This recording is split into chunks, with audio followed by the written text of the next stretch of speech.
یا ایھا الذین آمنوا لا تقربوا الصلاۃ وانتم سکارا، اہل ایمان نماز کے قریب نہ جاؤ اس حال میں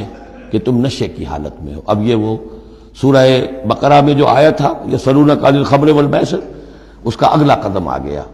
کہ اس کے اندر جو خباثت ہے، شناعت ہے، جو برائی کا پہلو ہے، اس کو ایک مرتبہ اور اجاگر کیا۔ یا ایھا الذین آمنوا لا تقربوا الصلاۃ وانتم سکارا حتی تعلموا، جب تک کہ نشہ اتر نہ جائے اور تمہیں معلوم ہو کہ تم کیا کہہ رہے ہو۔ اس واقعات بھی بیان ہوتے ہیں کہ ایسا ہوا کہ نشے میں نماز پڑھائی کسی نے، اس لیے کہ شراب ابھی حرام مطلق تو ہوئی نہیں تھی، تو اس میں قل یا ایھا الکافرون لا اعبد ما تعبدون، اس کی بجائے اعبد ما تعبدون، میں بھی بندگی کرتا ہوں اسی کی جس کی تم کرتے ہو، وہ تو کفر ہو گیا۔ تو اس پر خاص طور پر یہ آیت نازل ہوئی، حتی تعلموا ما تقولون، جب تک کہ تم سمجھ نہ رہے ہو شعور کے ساتھ کہ تم کیا کہہ رہے ہو۔ اب اس میں ایک اشارہ ادھر بھی ہو گیا، بے سمجھے نماز پڑھنا بھی ایسا ہی ہوا پھر، یعنی یہ کہ جو روکا جا رہا ہے ایک تو مدہوشی کی وجہ سے سمجھ میں نہیں آ رہا اور غلط سلط پڑھ رہے ہیں، اور ایک سمجھتے ہی نہیں۔ قرآن کہہ رہا ہے حتی تعلموا ما تقولون، تمہیں معلوم ہونا چاہیے کیا کہہ رہے ہو تم۔ اب جنہیں قرآن مجید کے معنی نہیں آتے، نماز کے معنی نہیں آتے، انہیں کیا پتہ ہے کیا کہہ رہے ہیں۔ ولا جنبا الا عابری سبیل حتی تغتسلوا،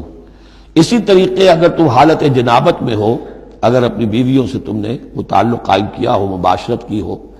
یا یہ کہ اور کسی اور طرح کی اسی وہ احتلام وغیرہ کی شکل ہو گئی ہو، تب بھی تم نماز کے قریب نہ جاؤ حتی تغتسلوا، جب تک کہ غسل نہ کر لو۔ الا عابری سبیل، اس کے بارے میں بہت سے قول ہیں، لیکن یہ جو آگے بات بیان ہو رہی ہے اس میں آ جائے گا کہ ہاں سفر کی حالت میں اس غسل کی پابندی پر جو ہے وہ نرمی کی گئی ہے اور اس میں تیمم کی اجازت دی گئی ہے۔ وَإِن كُنتُم مَرْضَىٰ، اور اگر تم ہو بیمار، أَوْ عَلَىٰ سَفَرٍ، آدمی مریض ہے، نہانے میں اندیشہ ہے، بخار بہت تیز ہے یا کچھ اور ہے معاملہ ہے، أَوْ عَلَىٰ سَفَرٍ، یا سفر میں ہے، أَوْ جَاءَ أَحَدٌ مِّنكُم مِّنَ الْغَائِطِ، یا یہ کہ تم میں سے کوئی جو ہے قضاء حاجت کے بعد آیا ہے، أَوْ لَامَسْتُمُ النِّسَاءَ، یا تم نے عورتوں کے ساتھ مباشرت کی ہے، فَلَمْ تَجِدُوا مَاءً، اور تم پانی نہ پاؤ، یعنی یہ تمام صورتیں کہ جس میں غسل واجب ہے یا یہ کہ وضو واجب ہے، تو ان دو صورتوں میں سے اگر بیماری راستے میں حائل ہے، سفر میں ہونے کی وجہ سے پانی نہیں ہے، یا کوئی اور وجہ ایسی ہے کہ پانی ہے دستیاب نہیں ہے، فَتَيَمَّمُوا صَعِيدًا طَيِّبًا، تو تیمم کر لیا کرو۔ لیکن تیمم کا جیسا کہ ہم پہلے پڑھ چکے ہیں، میں نے بتایا تھا کہ قصد کرنا، تیمم، فَتَيَمَّمُوا صَعِيدًا طَيِّبًا، پاک مٹی کا، اس کا قصد کرو۔ فَامْسَحُوا بِوُجُوهِكُمْ وَأَيْدِيكُمْ، اور پھر اپنے چہروں کو اور اپنے ہاتھوں کو اس سے بسا کر لو، بل لو۔